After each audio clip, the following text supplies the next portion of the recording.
Hey guys, another day, another negosyo na naman tayo guys. Dito tayo ngayon sa Dumalay Market. Napakaraming tao. Ayan guys, mga paninda dito. Higigayad ng labong. Tigas kayong ulo. Guys, meron tayo ngayong santol. Yan o, santol guys. Tinumpok na. Tapos kamating kahoy, itlog, at plastikan. Ito tayo sa kabila natin pwesto guys. Gusto na ngayon rambutan guys, oh. Yan. Napakadaming rambutan ngayon guys.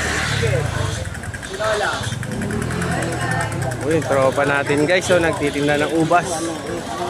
Ubas, napakaraming ubas.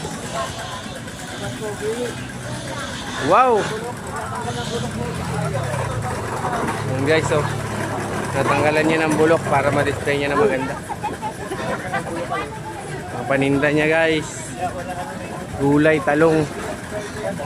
Dito naman ang ating prutasan guys, sa Dumalay Market.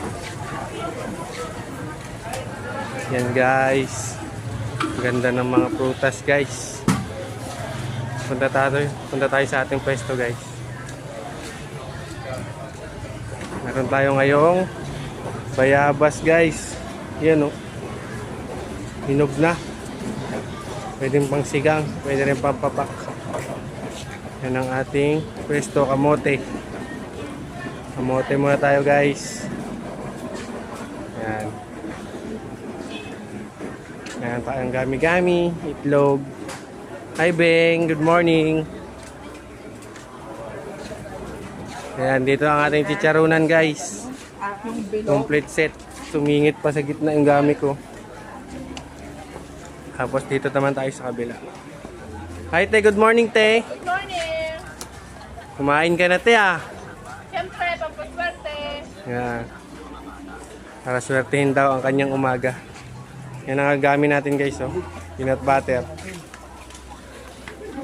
Dito bigasan. Kaso walang taong masyado ngayon guys. Walang kasi. Yan, thank you for watching guys. Yan natin yung mga pwesto natin. Bayaba.